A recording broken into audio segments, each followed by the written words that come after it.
प्रिय भाइयों एवं बहनों, आज के बाइबल वचन मनन में आप सबों का हार्दिक स्वागत है। आइए आज हम पवित्र बाइबल के यूहन्ना रचित सुसमाचार के 19वें अध्याय के 17 से 30 तक के वचनों का गहन अध्ययन करेंगे। यह खंड प्रभु यीशु मसीह के क्रूस पर चढ़ाए जाने, उनके अंतिम शब्दों और उनके शरीर को दफनाने की घटनाओं को वर्णित करता है। इन घटनाओं के माध्यम से हम न केवल प्रभु के बलिदान की गहराई को समझेंगे, बल्कि उनसे मिलने वाली आध्यात्मिक और नैतिक शिक्षाओं पर भी विचार करेंगे।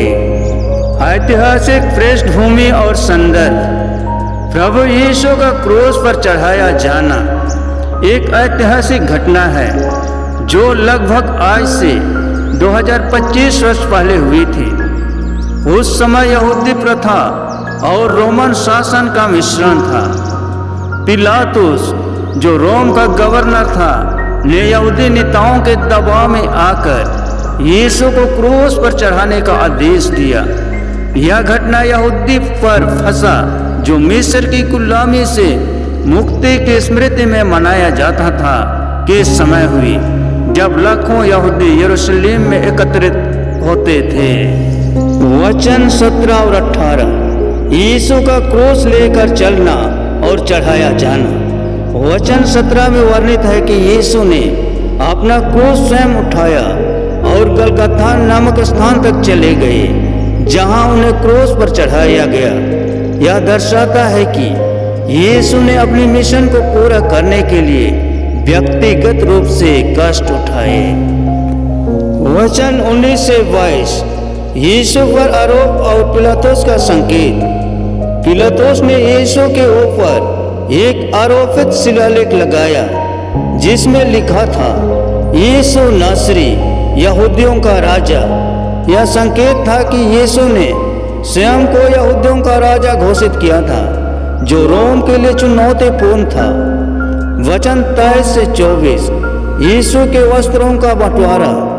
सैनिकों ने यीशु के वस्त्रों को आपस में बांट लिया, लेकिन उनकी चादर को फाड़ने के बजाय उन्होंने उसे लॉटरी द्वारा बांटने का निर्णय लिया।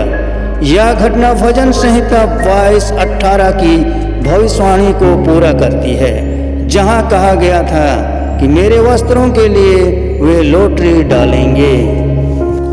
वचन 25 से 27। यीशु की माता और शिष्य के प्रति देखभाल। क्रूस पर लटकते हुए यीशु ने अपनी माता मरियम और प्रिय शिष्य यूहन्ना को देखा। उन्होंने मरियम से कहा, देख यह तेरा पुत्र है, और यूहन्ना से कहा, देख यह तेरी माता है। यह उनके पारिवारिक संबंधों की देखभाल और एकता का प्रतीक है। वचन 28 से 30। यीशु की मृत्यु और अंतिम शब्द। प्रभु यीशु ने अपनी मृत्यु से पहले कहा, पूरा हुआ, जो उनके मिशन की पूर्णता को दर्शाता है। इसके बाद उन्होंने सिर झुकाया और आत्मा को छोड़ दिया, जो उनकी पूर्ण आज्ञाकारिता और बलिदान को दर्शाता है। आध्यात्मिक और नैतिक शिक्षा।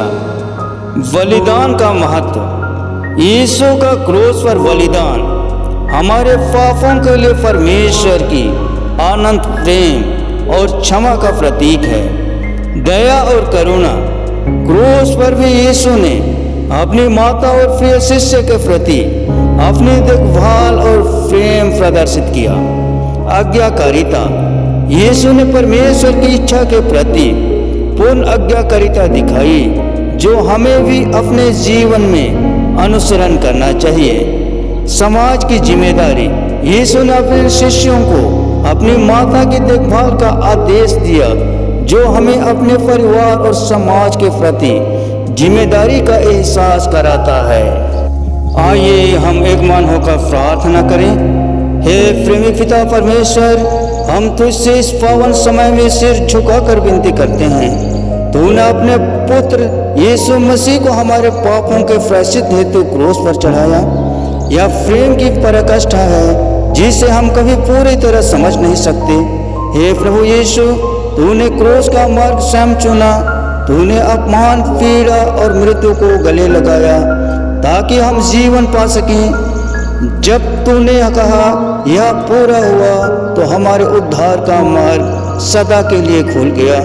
हम तेरे बलिदान के लिए धन्यवाद करते हैं। हे प्रभु, जैसे तूने क्रूस पर भी अपनी माता की चिंता की, हमें भी अपने प्रियजनों की देखभाल करना सिखा। तूने अपने शत्रुओं के लिए भी क्षमा मांगी, हमें भी वैसे ही दया और क्षमा का हृदय दे। हम प्रार्थना करते हैं कि तेरा बलिदान हमारे जीवन को बदल दे, हमें नम्र, प्रेमी, क्षमाशील और आज्ञाकारी बनाए। हमें संसार की बुराइयों से विमुख कर तेरी सेवा और महिमा के जीवन में स्थिर कर। हे आत्मा परमेश्वर, तो हमें हर दिन यह स्मरण दिला कि हम उस प्रभु के संतान हैं जिसने हमारे लिए अपने प्राण तक त्याग दिए। हमें ऐसे जीवन जीने में समर्थ कर जो तेरे नाम को गौरव दे। हम यह प्रार्थना हमारे उद्धारकर्ता यीशु मसीह के बलिदान और प्रेम के नाम में करते हैं। आमीन। प्रिय भाइयों एवं बहनों, इसके साथ ही आज का ये बाइबल वचन मनन समाप्त होता है। मिलते हैं अगले वचन के साथ। तब तक के लिए वक्ता जोनाथन कंडोला को इजाज़त दीजिए। धन्यवाद।